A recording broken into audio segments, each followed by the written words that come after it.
Are there any items that any of the directors would like to have removed for further discussion? Comment on number 4 and number 5. 4 and 5. Any others? If not, do we have a motion to approve the consent agenda absent 4 and 5? So moved. And a second, all in favor, aye. Opposed, nay. Okay. Number 4, review and act on the minutes of the January 2023 Board of Directors meeting. Just a minor correction on page 3. This is the item that says the bottom of item 15. It's about 2/3 of the way down. Paragraph talking about Congress approved the omnibus bill. Put 2022 behind December and the dollar sign in front of the 3.6 and appropriation instead of appropriate in the last sentence there. Okay. And that's all I had on that one. Okay. Item 5, page 6. I ran the calculations on the year to date. This is 4 months ended January 31st on the bulk water purchases versus the sales. And we are currently at 86.7%. And those percentages have been deteriorating year by year. And the second one is the bulk sewer purchases. The 506,000 as a percentage of sales, we're at almost 105%. So our costs are higher than our billings for the first 4 months. I think those are two strong indications, particularly we've been keeping at least current on the bulk sewer each year, and the new rates just went into effect January 1st. So that will tend to improve as we go throughout the year, and then we go in the hole again, and then we improve. But it's clear to me that as far as MUD 67 is concerned, that we need to seriously look at rate increases this year. The quicker, the better. The sooner we begin that study, the better, in my opinion. Also of note is merchant service processing. That's if you look down the chart of accounts there on next, it's 5425.00, and the year-to-date activity is 21,000. That figure is 38% higher than it was last year. So that gives you an indication of why I brought this subject up back in November, and I'll get into that later, but it's a growing cost to the district.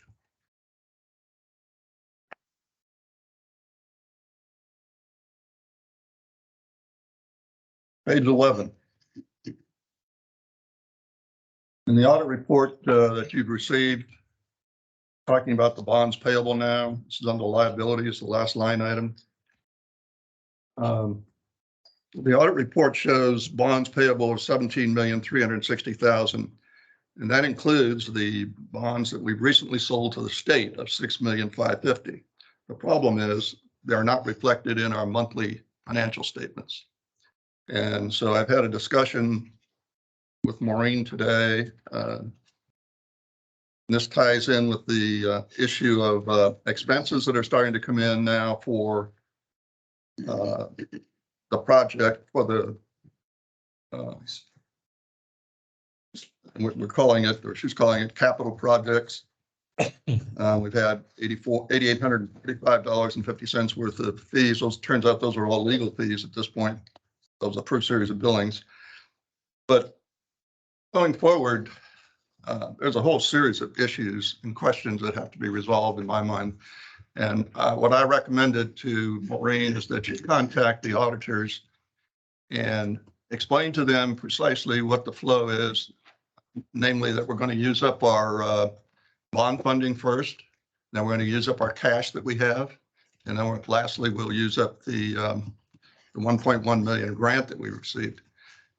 And the purpose of that is to make sure that the auditors clearly understand the flow of funds and how they affect all these different accounts we have, because I don't think it's under control at this point. And get a recommendation for them, because they're going to have to audit this, and they're going to have to attest to it each year. There's no point in us doing what we think is right, and it turns out it's not acceptable to them. So, so that we get off on the right foot here, Maureen's going to contact them.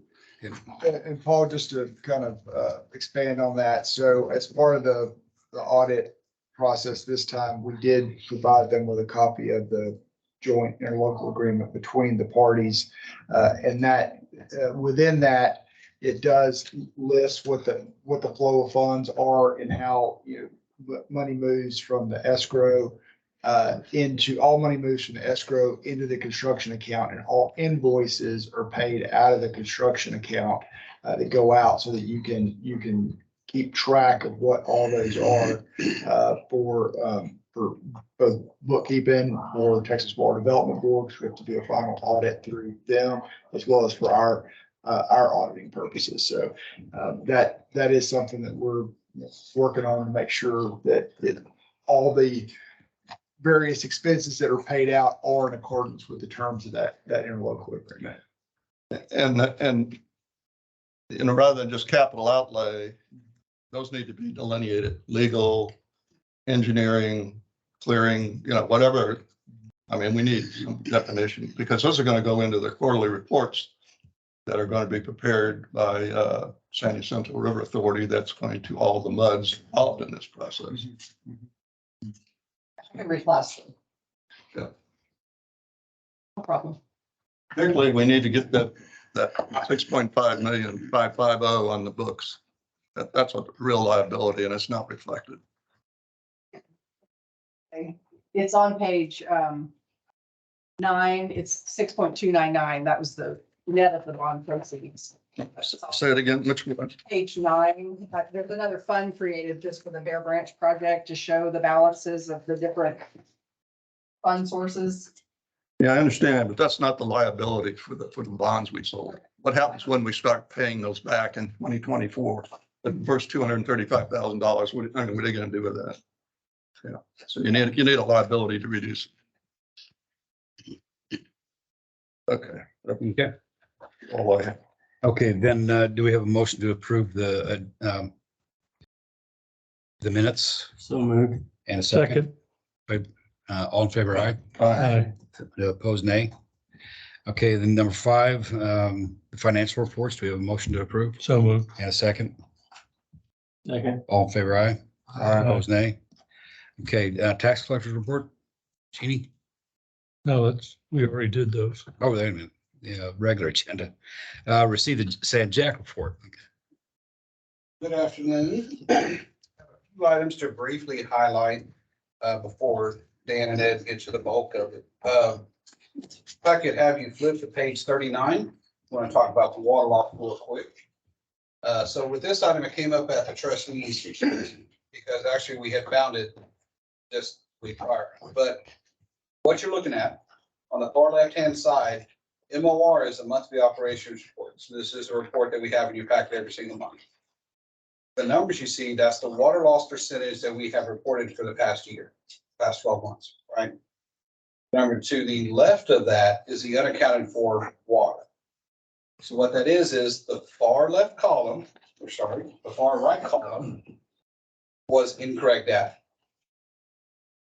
The middle or the column next to that for unaccounted for water is the corrected data. There was actually 3 issues that we found, or 2 issues and 1 good one. One is when we first started looking, we do the manual water audit. Every time we do the water audit, we get these numbers. And so when we did the year-end recap and did the QA/QC on it, we spent about a week and a half going through because we couldn't believe the numbers. Turns out one was, first bullet down here, but prior to the AMI meters going in, the MUDs billed basically 20 days of 1 month and 10 days of a previous month, right? Well, when AMI came in, it all adjusted to a calendar month, first to the end of the month. Our equations on our side did not account for that. And so we caught that when we did the QA/QC. So what we were doing is we were leaving 10 days off. The second item that came up was our well meters have 2 meters. One is a physical meter that sits on the well, and then one is through a SCADA system, through a computer system. The computer system is the one that we use for regulatory reporting and across the board. Some of these numbers use the physical well meter. Found that, corrected that. It was a small correction, but it was a correction. But by far the biggest thing that we found, and the reason you see that percent unaccounted for drop so much, is We confirmed with Mike basically the install of the AMI meters throughout the system. And you can see the more meters that are installed, the lower that number goes. So what we were counting for water loss was water loss. It went through the meter, just wasn't billed to them. So that's why what we're looking at is basically a year ago was at 9%. And then now, according to the report, the 12-month rolling average is 4.2%. Now, we were asked before, put that in dollar figures, right? Because percentage really doesn't mean too much. Easiest way that I can say is when we looked at the budget last year, we were 500 million gallons down. And we said, okay, we're gonna have to drop demand by 500 million gallons. Talked with the audit committee and they said stair step it. So it's not a big hit. So we dropped down 250 million gallons. That's about $1.5 million in revenue loss. We are planning to drop the other 250 this year, but with these numbers, we don't have to. And in fact, what we're doing now is when I talked with Jason yesterday, on our budget, we were using a 8%, 8.5%, 9% water loss. Not going to go down to 4.2, 4.5, because that's a little bit risky for me. But we settled on a 6.5% water loss. And what that does is that's $400,000 more in revenue projected for next year's budget. So not only did you not have to drop to 1.5 million in additional revenue, but potentially with dropping the water loss itself from 8.5%, 9% to 6.5%, there's another 400,000. 400,000 recouped. So that's good for your ROI on the meters. Paul, I didn't know if you wanted to add something since you brought it up. Is it gonna take for you to get down to 4 point? So when the AMI. Maybe another year. Well, that's it, honestly, because when the meters went in, I said, until the money's in the bank, I don't feel comfortable. I remember you saying that. And so we see some coming in. So we did drop it, good 2.5%. And if we go another year and they stay here, what do you have, a 20-year warranty on those meters? They prorated, didn't it? Maybe somewhat, yeah. The last 10 is prorated. See, then we'll stair step that down and go to 6 or so. There's a number at some point. But that we'll hit, the point is, even if we have to replace one, it still goes back to 90+% accuracy. Mhm. So that's good for 20 years. Sure. And if the river authority under budgets, what the loss is going to be, and it ends up being even less water loss, that's going to be more reserve at the end that we're going to be coming back and saying, okay, what do we do with this excess? Got it. So But it's not if- like, But at the same time, Woodlands Water, i.e. all the MUDs, are looking at rate increases. correct. Whatever they do on this next fiscal year will have a bearing on that water rate analysis. Our water rate analysis. I think did we look at 6%? Yes, sir. So if we went to 6%, it'd be 500,000. Rough estimate, I'm sure there's a break point there somewhere, but if we, for every 0.5%, it's roughly 100,000 more in revenue. The bottom line is it's good news. And it just validates the sterling work that was done by the AMI committee. But Brian did give a good segue to page 43, the excess funds. This is not something to be voted on today. This is for the trustees to vote on next month. And what this is I'm sure you all remember, any year that we have excess funds, excuse me, we bring it back to the trustees and say, what would you like us to do with it? Option A, we can return to the MUDs at a pro rata share based on water sales. Or option B, we give a list of projects every time and say, if you let us keep it, this is what we're going to use the funds for. So at the bottom of page 43, you can see last paragraph towards the right, $370,000 was left over in FY22. Of that $370,000, if you look at the paragraph above it, first sentence to the far right, about $217,000 was for a generator and panel. This generator and panel was budgeted in FY22. Shipping delays, I think we got it in the past month or so.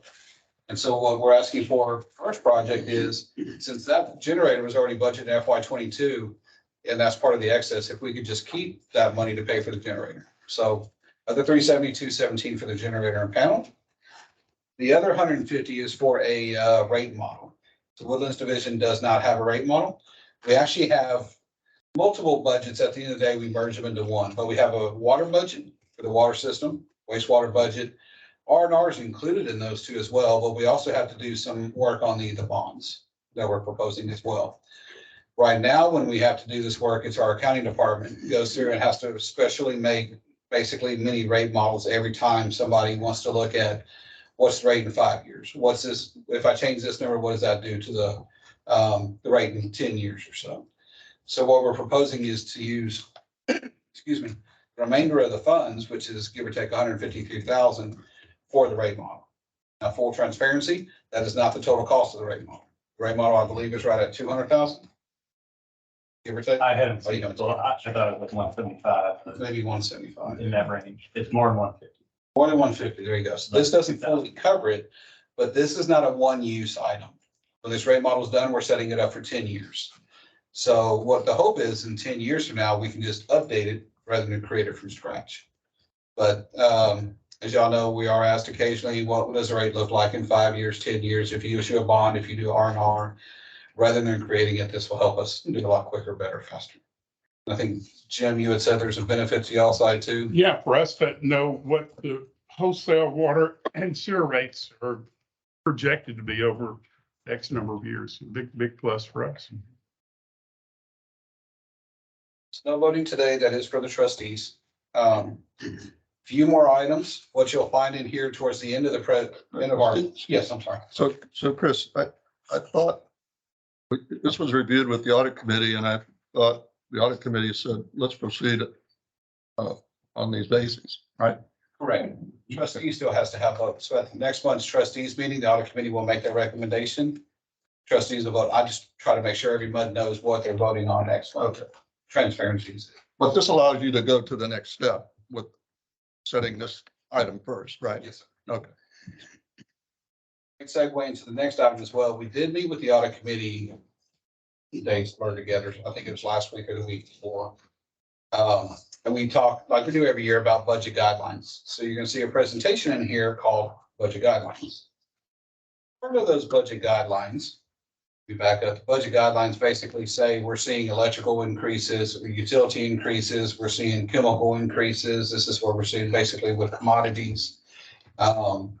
If we have anything labor related, like planning to drop an FTE this year, so we're saying, okay, we know we're going to drop an FTE, what merit increases are, cover a bunch of different items going into the budget. Part of that this year did include something a little bit different, starting on page 56 of your pack. No action today. We're planning to put this in the FY24 budget. I'm just giving everybody a heads up because we have been asked by various MUDs, got a lot of cash on hand, what do you plan to do?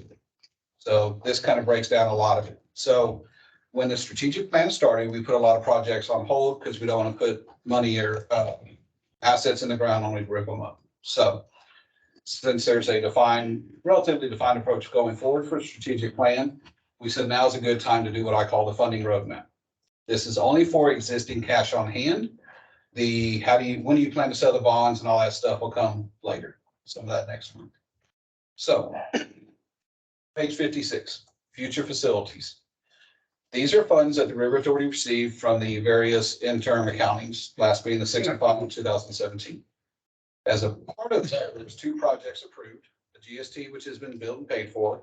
And the second item, which you can see on the left-hand side, is the wastewater plant 1 aeration basins. These aeration basins, any path forward that's been identified for wastewater plant 1, we do not need those aeration basins. So that $2 million is sitting in future facilities right now. That's the only approved project.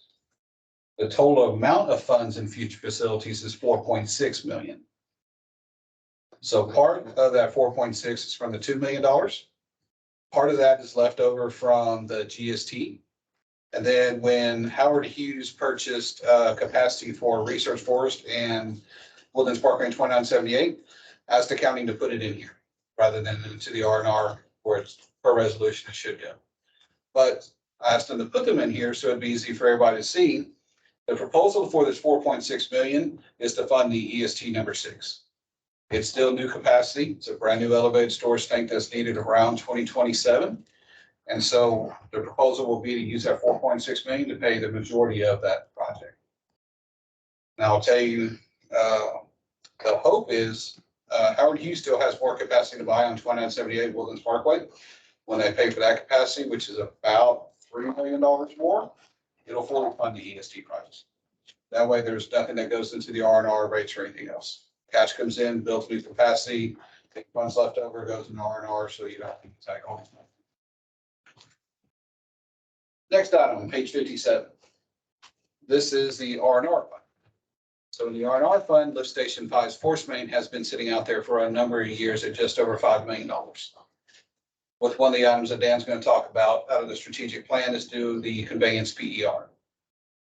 That goes forward. If it is actually feasible and we can eliminate the lift stations, one of the lift stations to be eliminated is Lift Station 5. If you eliminate Lift Station 5, you don't need to replace the force main. Second item you see on here is the Town Center Waterline project for about $5 million. That project is still needed. That's the AC waterline replacement on Grogan's Mill between Woodlands Parkway and Evergreen Circle, roughly. It goes up and down Lake Woodlands. That project is needed, but construction costs are about $10 million. We have $5 million in cash.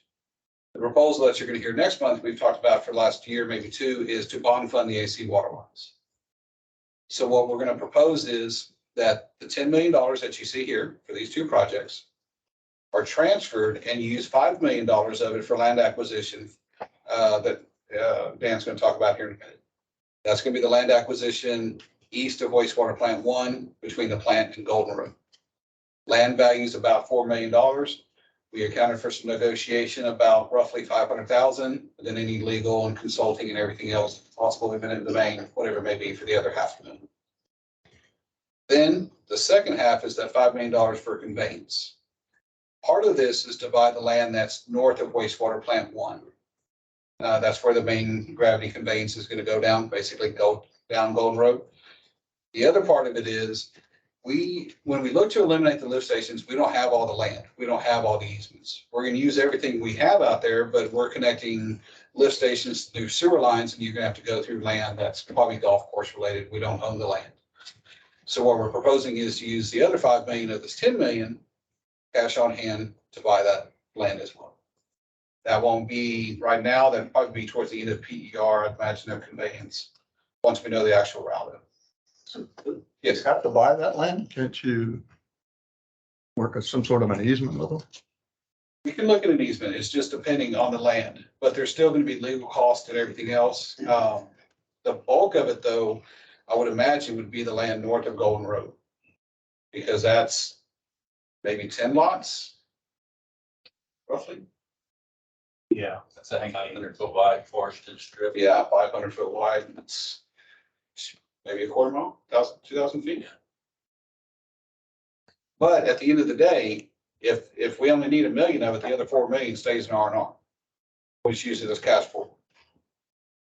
But we're not at that point just yet. I'm going to take the town center off of the R&R, and I don't want the funds just sitting there. I want you to show the potential use of it. So Chris, back to the town center line, how old is that? And are continuing breaks the reason you say it's got to be replaced?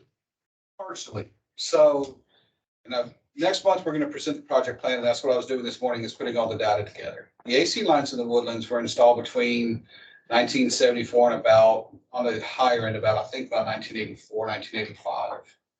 So that line is somewhere in the 45-year range, okay? And it's not so much that it's having continuous breaks, it's that it's projected to have many breaks. So we had 5 breaks in December on AC water lines across the Woodlands area. And what we're looking at is, as time goes on, the AC lines are breaking more and more and more. And if you have a drought, you have ground movement, then of course the AC water lines get very fragile and they start bending and snapping. And so that line itself is the oldest. We have not had a lot of breaks on it, but it is one of the main trunk lines that goes from our water plant 1 over here off of South Midland and Slash Pine straight up to the EST2 by the hospitals. And if that line goes out, then there is a lot of critical care facilities, dialysis centers, hospital could be affected and everything else. So we're trying to make sure the first one we do is the most critical line. Just happens to be the hardest line as well. It goes under the waterway too. It goes under the waterway and it goes underneath the embankment for Woodlands Parkway overpass, which is a concern because it's not cased. And so if it breaks, then you have a big issue. trying to move any lines we have like that have been installed. The AC lines going underneath Woodlands Parkway are not encased. Right now, it's just pipe and couplings underneath the road. So if there is a break or something, then we do have to shut down Woodlands Parkway and fix it. We're looking at those and saying, those are gonna be cased next time we go around. So the break, you can just pull out the pipe and slide it back in. Last item I have on page 58. This is the 2017 bonds that we sold. This bond was sold with 3 projects: the Bear Branch Gravity Main, the solid processing at Plant 1, and then the aeration basins at Plant 1. Aeration basins, just like future facilities, not going to be used. So this is the roadmap at this point in time for rough use of funds. First is going to be phase 2 of the strategic plan that y'all heard quite a bit about. Second is South Shore Gravity Main. This has already been halfway designed. It's currently on hold, well, it was on hold pending the strategic plan. This is a sewer line that basically at the south side of Lake Woodlands, not the road, but the lake itself. It makes a Y around the bottom of the lake. It comes across the golf course and ties into Lift Station 5. Put it on hold because you may not need that line going forward. Strategic plan shows, and the new conveyance option ties to that line and goes south. So with that in mind, we said, well, let's go ahead and get the line rehab because it does need to be fixed. And that costs $12 million. The other 2 items you see here, conveyance design is, that's actually the cost for the full design. So that's preliminary design, the fatal flaw analysis, everything Dan's going to talk about. F&I's estimates were 4, I think they were 3.5, and we inflated a little bit because there's a time delay. So estimating $4 million for full design on that. And then the last item is the Plant 1 design, whichever way goes at the end of the day. We've allocated $8.3 million for partial design. I say partial because depends on the size of the plan. I can estimate it'd probably be 10, 15 million for full design. Yeah, it was about 10.1. 10.1. Based on current numbers from consultant. But the hope and the thought with this roadmap is we have the cash on hand. Let's use as much of the cash we can to get stuff done now before we have to get any new money, new debt brought in. So, yes, sir. So we've always been told that these bonds have to be typically spent within 3 years for Yeah. specific projects. Do you have to go back to the development board for approval for all these items? We did. We do, and we did. So whenever we started the strategic plan, we went to them and we told them, hey, this is what we want to do. And they blessed it with phase 1. So that was 2021, I believe. Yep. And then they knew what we were doing going forward. So we've had a lot of conversations with them because we're well past the 3 years. But this is what they're looking for, is the roadmap going forward to say, yeah, you can use it for these projects because we have to go, is it April or May? I think we're going to go. Right. So the current resolution we have from the Water Development Board gave approval for the South Shore project through construction, the phase 1 of the strategic plan, and also for phase 2. We would have to go back with a new resolution for adding the design of the conveyance piece and design of the treatment facility. So that's something that we would be working on in a letter to start that process here. And actually this month, they're starting to develop that. But it sounds like they're on board with your planning and They are. you don't anticipate any problems. And Not at this point. I know county's not too happy with us, but we take them cool. Not too bad. Our county department. Oh, the bond code is. And the main thing is, there's some IRS obligations, Brian, kind of elaborate on that. And there's also concerns about our project. Well, interest rates have been low enough that that's not an issue. So now that they're ratcheting up, we had to make certain that those funds are in a low interest bearing account, below the rate of the money that we borrow. so I can help you out. Conflict of interest? Minors all.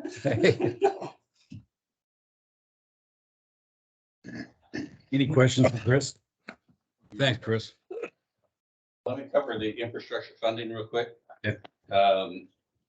Paul mentioned on the minutes, the omnibus 2022 omnibus bill was approved in December. That had the money, or that had the project in there for Bear Branch Dam. We've been in contact with Corps. They're thinking that they'll see money April of this year, which is adequate because we won't be able to start that project till August, September anyway, because we're waiting on information from LJA and the Bear Branch Drainage Project. So that's working. And then we're also working on possible legislation to modify or request Congress to modify the funding distribution so that entities with aging infrastructure and maybe growth can also play in the pot with all the other monies that are going to disadvantaged communities and people that are under enforcement or administrative order. So that's working. And then the Bear Branch Dam itself, I mentioned that. Our plan is to put RFQs out on the street in June of this year and seek consultants to do that design work so that all that's ready to go as soon as we have information on spillway cross section. So the 3.6 million for the dam is not impacted by this legislation about low income areas and so on. Okay. That was Congressman Crenshaw, even though he hadn't put out a press release, his interest was pursuing flood related projects to help in the woodlands. Right. And they put that project under a category of environmental projects in the omnibus bill. And so that's how it was able to move forward and be dedicated to that project. Something else minor just to add on the Bear Branch, we've talked before about the valve vault getting out there and replacing that lid attached. We're currently still on schedule to receive the new hatch here in mid-March. And we're currently working on getting package out, procuring a contractor. So as soon as that comes in, we'll have a contractor on board to install that for us. So I'm hopeful by, early April, In April. in April, we should have that new lid and hatch on there to really improve safety aspect for our staff, but also the security piece of not getting locks broken off all the time. People getting down in there. That's still. And we are doing weekly inspections out there. Got to bring our monthly report, so I'll get that sent to Jim and get it distributed. Anything of note in the last month? The typical graffiti and some fence repairs, Okay. just the usual trespassers. Any other questions for Sanjay? Well, and Dan's gonna talk about strategic. plan. Yeah, so I just want to go into the strategic plan a little bit more, leading into item number 10 on your agenda for consider and act on giving direction to your trustee on how to vote in the next meeting. So page 41 in your packet, we have a one-page document that refers back to the stakeholder recommendation. I'll kind of walk through those three in a little bit more detail. But this is what we would be asking y'all's approval for and directing trustees to vote. So the first one is related to the plan. That is, you would like to proceed with a phase 2 analysis for further optimizing what we've gone through. The phase 1 here is alternative 9. So that alternative 9, just as a reminder, is constructing a new wastewater plant to replace treatment facility 1 on the land adjacent to it that would have to be acquired. The technology would be utilizing the membranes or MBR treatment. So in phase 2, what we're really trying to accomplish is answer some of the questions that are out there regarding, how do we right size this capacity and what it is that capacity need to be for construction in approximately 2027. So that's something that we are going to get the latest data from the development company on future growth, pulling in current data on the SFTUEs, figure out what kind of additional, flexibility we want in there, so we are not finishing construction, then all of a sudden have to have another construction to expand. So the whole goal of phase two is to really bring in the latest data to how we right size the capacity. And that may be differing, in terms of the different facilities within the plant, where screens and the headworks, that might be more of an ultimate capacity.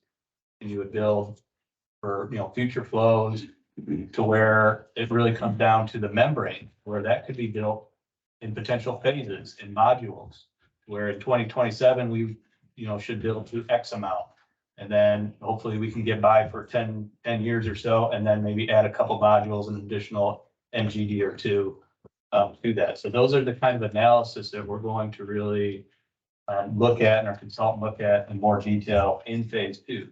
Once we've determined what that right size in the capacity should be, we are able to refine the cost estimates. So during phase one, those were very high level kind of parametric cost estimates on, it's going to cost X number of dollars per gallon. I also want to note that in phase one, we assumed the plant would be similar to what is out there today. So we're currently permitted at 7.8. So the assumption was like an 8 million gallon plant. So in the right sizing, the capacity, that those numbers come down. So hopefully refining those costs, starting to look at the layouts to where we can do actual quantity type estimates. How much concrete is going to be involved in this, some of those major cost items associated with the project. So once we get refined cost estimates, we can go through the financial analysis again to really work with our financial advisors and relooking at those bond layouts, ultimately getting down what's the cost impact to the end users and the rates and the impacts there. So the goal coming out of phase two is to have a much more, a higher confidence in those numbers. I guess I guess something else to point out is phase two will be under $500,000. We anticipate to complete it in 6 months. That 6 months would start approximately probably mid-April. After we go to SRA's board, after we get Water Development Board approval for that work order associated with that.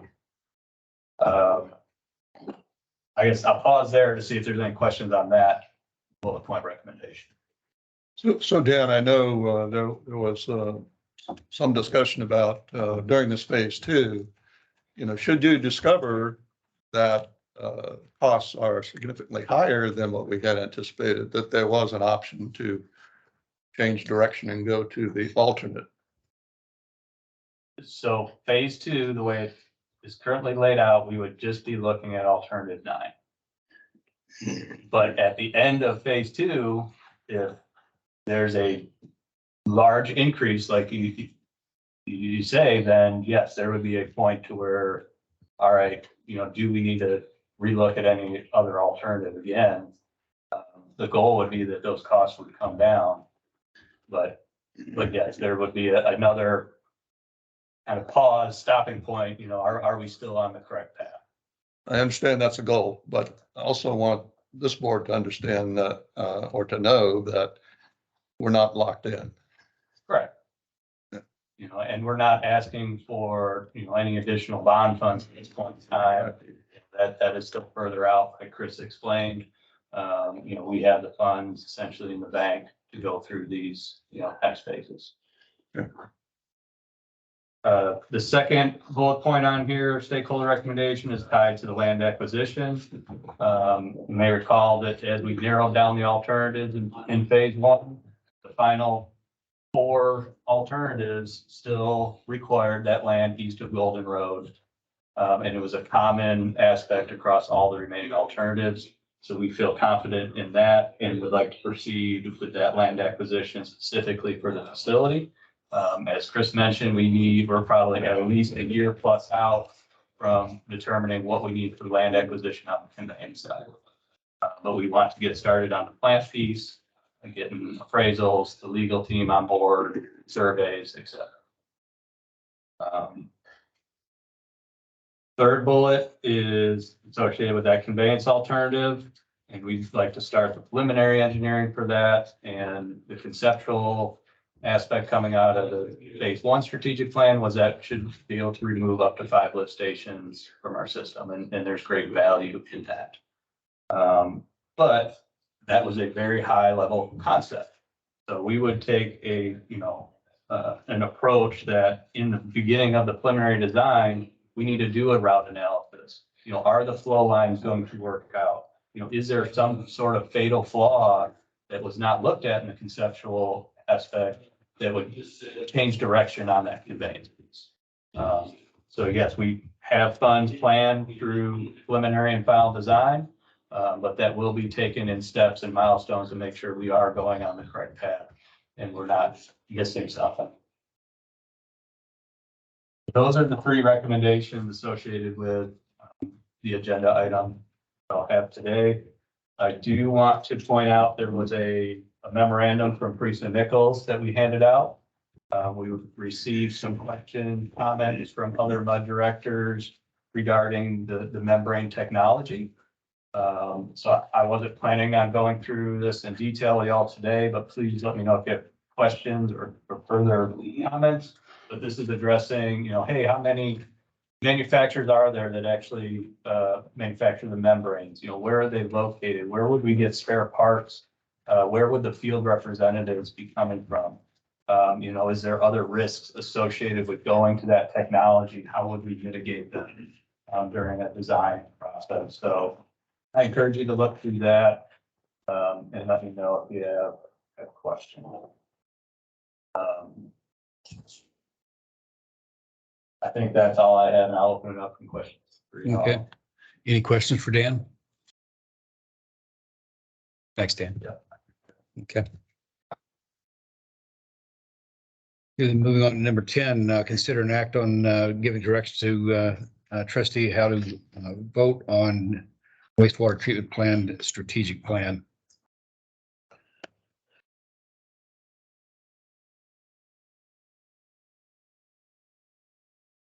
Brian, any guidance on this as far as what? I think this is, been discussed as being what the stakeholders, recommendation was. The trustees will vote next month on the recommendation. What we've done as a matter of protocol has been to have a vote by each of the respective MUDs to give direction to the trustee. It's not required, but that's what we've done as a matter of protocol over the last few years to give direction to your trustee on how to vote on this issue. You can take a vote on how to direct them, or you can tell Paul to vote his conscience. And I withhold my vote. Paul, do you have any comments? Yeah, I managed to sit through all of those meetings, and there was a lot of data presented, discussed, and some of it quite vigorously. And I think we logically came down to the final two options. And finally, even one of those was eliminated down to alternate 9, which is much of that discussion that went on today. My own opinion at this point is, subject to your guidance, I'm prepared to vote in favor of moving forward with the interim plan, the phase 2, and if all works out, ultimately alternate 9. Okay. Any discussion? Okay, do we have a motion to, So moved. okay, Second. and all in favor, aye. Aye. Opposed, nay. I Okay. abstain. I really appreciate the time you put into that stakeholder. I think you brought a lot of value to it, and we thank you for that. Thank you. And number 11, consider an act on district customer communication and information message. Last month, we reported that MUD 47 had prepared or was wanting to put out a message to their residents, customers regarding accomplishments, and there's a sample in your packet. What ended up being two kind of headlines, accomplishments, and then looking ahead. We developed this template and then got to thinking that other MUDs may want to do something similar. And we talked about it last month and we said it would be on your agenda with this template to look at. So most of the MUDs before you have thought it was a good idea and have appointed one or two of their board members to work with our public outreach staff, John Geiger, to develop something that you may want to share with your director, with your residents, bring it back next month for your consideration. And then it would, if you approve something, could go out in an e-blast. And then also the option is to put it as an insert in the water bill. And maybe between those two techniques, you could get to most of the residents in your MUD. Is this a calendar year report? Well, the intent was to be annually. Calendar year? or fiscal Well, year? at this point, it would be annual.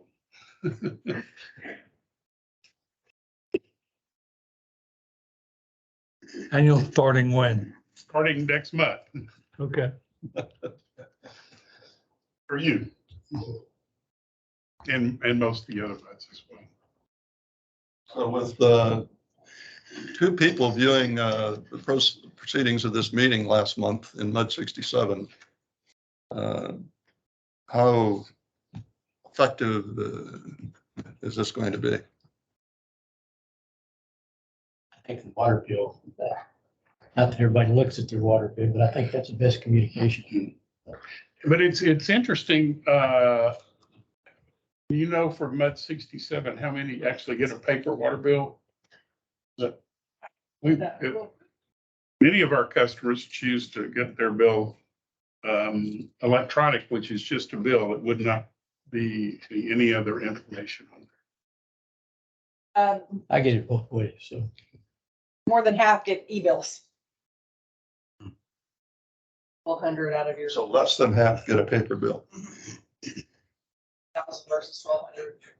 Some get both. Has he considered a form of politicking, particularly with It's in the eye of the beholder, right? I think you could argue that those are informational. Now, if something came out during an election cycle, you might look at it more critically. But I think you can argue, depending on how things are worded. But there is a point that you can go too far. And also, I think timing matters. I think if something's coming out while you're in over an election cycle. So every year, so this ought to be a 2-year report then, and you don't publish it in the year that we're having an election. Or during the election cycle, it would be after, after the, and I don't think we've talked about timing beyond just this one-off deal and whether some boards were talking about doing it annually versus quarterly or some other interval.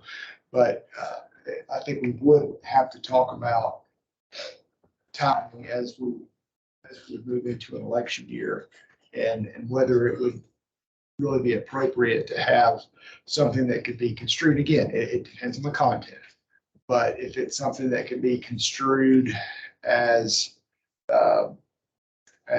being supporting a particular candidates, then while an election was going on in the spring, then that could certainly be a problem. My suggestion would be not to have these on election years go out and look for June.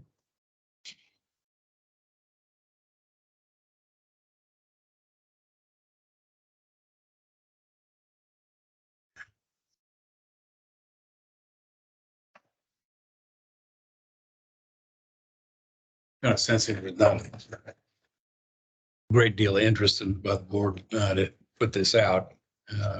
Any Any feeling otherwise?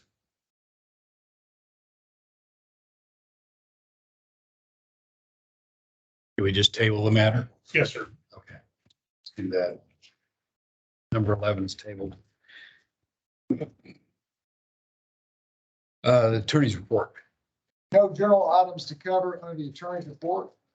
And got a little good news under item 14. There.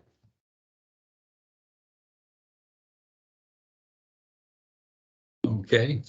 Number 13, consider adoption of resolution concerning land developed district status for 2023 tax year. That's a deferral item. I'm working with Donnie and his group to get the exhibits that we have for those resolutions to make sure that we confirm what each district status is, developed or developing, and whether you get the 3.5% of the 8% rollback rate. So we're going to push that till next month. Okay. Then 14. All right, the good news. So we got our consent out of the city of Houston. It was effective as of February 7th, just in time for our board meeting. We revised y'all's agenda and added this on there so we could get this taken care of without further ado. So this is for the two tracks that comprised, one was 6.5 and change, and one was 3.22 and change. Cumulative is that 9.811 acres. And we are ready to annex the property. We've got the executed petition from the development company, so we can approve that and then execute the order adding the land into the district. And then we'll take action on the. Okay. Any discussion? If not, do we have a motion to annex? So moved. And a second? Second. All in favor, aye. Uh, Opposed, nay. Annexed. And then the district information form, that's the document that's filed in the property records that has a lot of factual information about the district, including what your acreage and your map is. So we do, you'll have the map. Good. All right. So y'all got to sign that. And then Donnie's group goes back and works some magic to reduce that down to a PDF that we can use to get it recorded as an attachment to the district information. So we're primed and ready to get this finished. Good. So do we have a sense at this point, what the schedule is for development and what this would be? A range? Yeah, we don't have, Rhonda was here for some of the other ones. I think she had a conflict and Okay. Dan's out of Yeah, she had to town. leave. Yeah, Dan's out of town. So Okay. we'll have to have him come back and All right. give us an update. Thank you.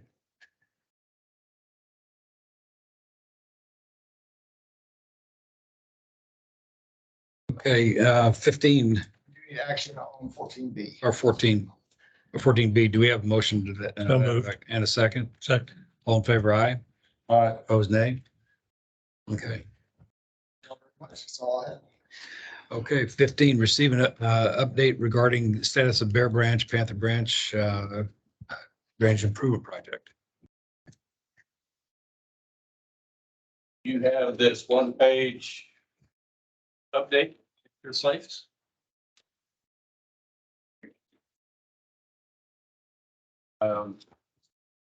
So as you can see, project kicked off in November. We've been working on it. Yes, obviously, we've had a little project management work. They call that 5% complete.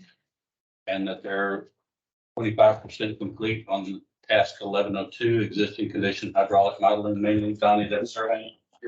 And building, taking that survey data and putting it into the model.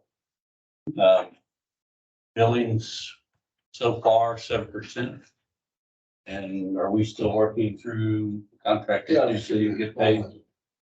So the invoices are in, they're approved. We're working through getting those paid.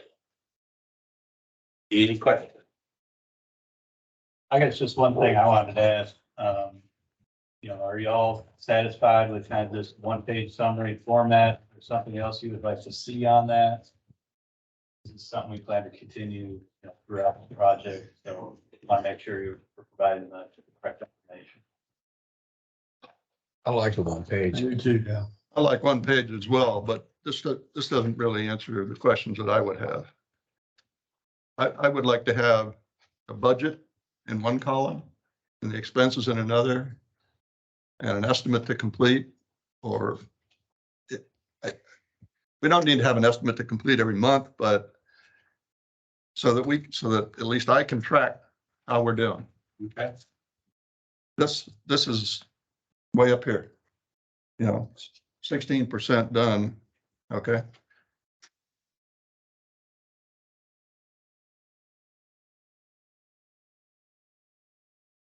I would prefer one page, but I'm not sure that's possible as we get deeper into the project. Well,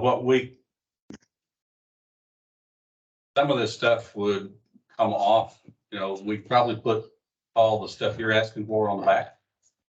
Fine. You could not make this so big. Now you're cutting into the market. I'll see if we can't trim that back.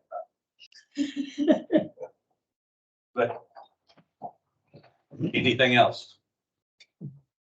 There is something that was a little concerning to me. It's an invoice that hasn't been processed yet, but perhaps since it's a Schwartz page billing, you can shed some light on this. From Peyton What is it now? McCall for Disclosure Council. That would have been for their work in connection with the bond issue. But this says something that wasn't filed timely. Notice of late filing. That is, I believe that is for the fact that there has to be a separate material event disclosure filing, and we don't do disclosure council, so I'm probably butchering the technical terms. There has to be a separate material event filing for a private placement, because this was not a competitively bid project. It was purchased by the Texas Water Development Board. It's considered a private placement that has to have a separate material. Okay, well, why wasn't it done on time? That's my question. I don't know. I think it may have been that they weren't aware of Who's they? that McCall wasn't aware of the bond issuance, being the private placement, that they had to do a separate. Is that Mud 67's responsibility to pay $600 for that? Well, the disclosure has to be done either way. The fee would have been charged either way, is my understanding. Because you're gonna have to do the disclosure one way or the other. It's either done at the time that the bonds close, or they're done later. Why would they use the word late then? I guess it was because that was how they styled the notice. I can certainly ask them, but I believe the notice has to be done either way. Yeah, I'd like to find out if that's the case, as you just described, or whether it's something that's extra because they didn't do their job. I don't think that's the case, but I'll confirm that.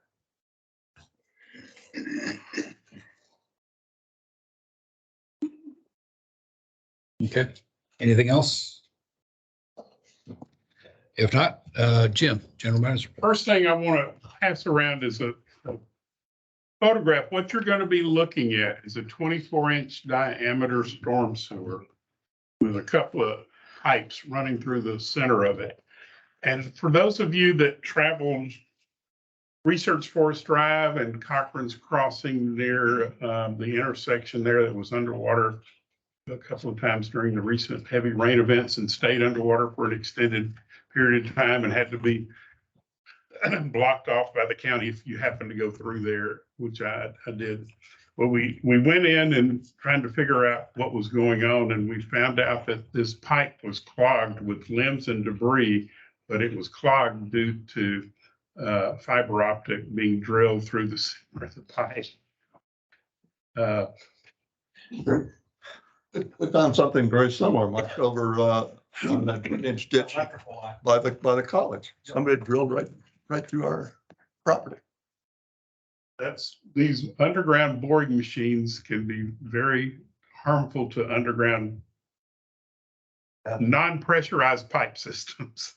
I think When they hit a pressurized, we know, but when they hit a pipe like a sanitary sewer or a storm sewer, you really don't know until you have an issue with it. So anyway, just show and tell, I guess. Do we know who did it? We didn't until we we've recently found out it's a Tacus fiber.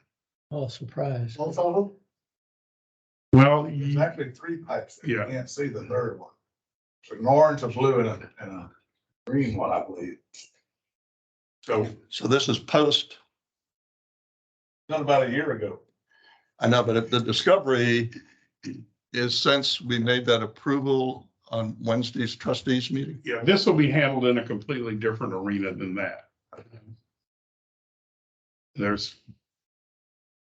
It will be fixed and I think they understand the liability fully here.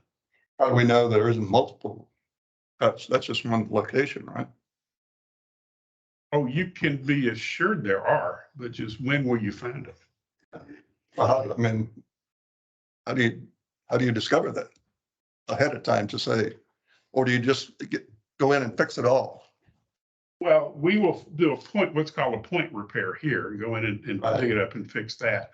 But you will find others, as when you said the electrical line, how long ago, how long did that? Yeah, I did 30 years. 30 years. So you may not find it for many, many years until there's a problem there. Again, that's why us in the utility business have strong concerns about underground boring contracting activities, because they have, if they're not careful and diligent and, respectful of other people's stuff, this is what happens.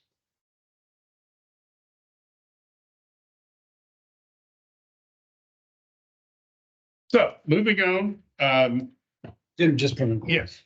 this is a little bit different than that, but talking about contractors, and there was a post on Facebook maybe about a week ago or so. Somebody in the Alden Bridge area, I don't know what neighborhood it was, but said they had observed a lawn crew blowing debris into a storm sewer. And it was about 2 yards worth of debris that was in the street, and they just blew it right in. Do we have any leverage if we know who the lawn service is? Do we have any leverage on with those people? We do. If we can identify the person, the firm, and get some evidence, we have the ability to present a violation. Okay. Yes. Okay. And what would be the procedure? Providing some evidence to the Get the officer. notice to our operations people quickly, where if we could come out and actually witness the event, it's the best. Yeah. Or if you can take a video or a Video, photograph of them doing that, that would be helpful. Okay. Thank you. You're welcome. Few items from the trustee meeting. We did talk about several meetings back. Paul brought to the trustees and the MUD's attention the merchant service fees that we talked about earlier, and the concerns about the kind of the unlevel playing field with those. And it was a big number when all the MUDs added together, looked at it, and was there a way to reduce that, or maybe standardize the fee, or do something to improve that? And Maureen has revealed that she is actually in discussions with a new or updated water billing firm that actually has some technology that would standardize those fees, bring those fees down. What appears to would add a lot of benefit from an operational standpoint to us. So we are digging into a proposal from them to maybe change, and we'll be reviewing that once the staff gets comfortable with it with the audit committee. So my point is, I think the committee's asked us to put a hold on this until we further review that we want to implement this revised billing system. Did I cover that, Paul? Yes, it didn't, to the committee, it didn't make any sense to recommend some changes to the existing systems. I used the word with an S on it because there's several pieces that you have to put together for the current system.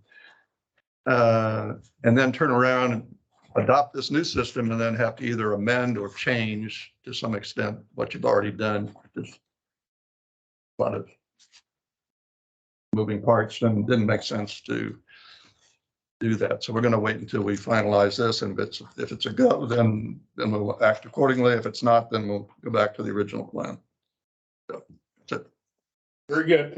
Paul also reported at the trustee meeting that our yearly snapshot of the Woodlands Water Agency cash reserves, if it falls within a certain range, things stay as they are. If we have some money's over a certain threshold, we would rebate those back to the MUDs. And this year we're within that no action range of, I think, 1.5 to 2 months reserves. So that was reported as well.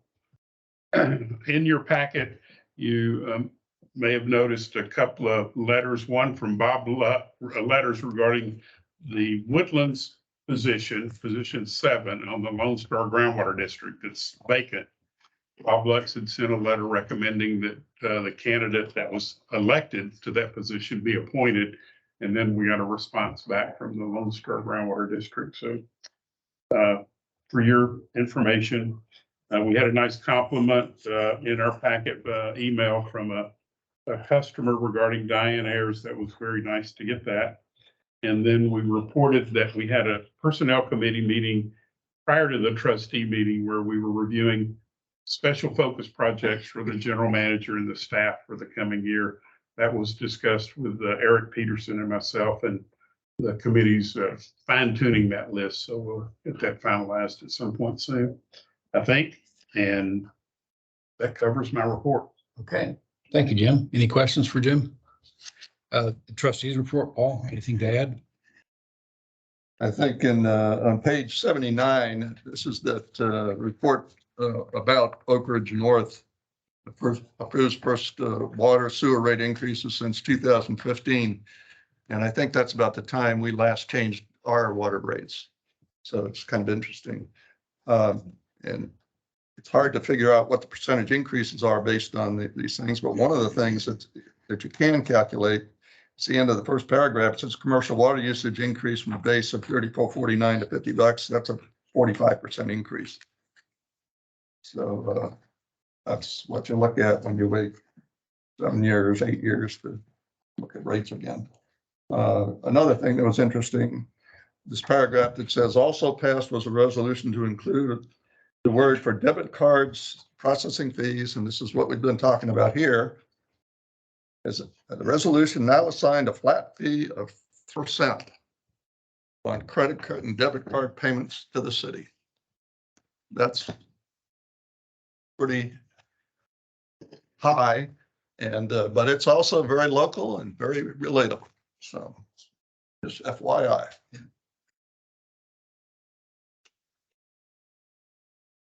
Okay, any questions for Paul? Thanks, Paul. Closed session, Not necessary. okay. Reconvene. Any items to be placed on a future agenda for discussion or action? Hearing none, we stand adjourned. Thank you all.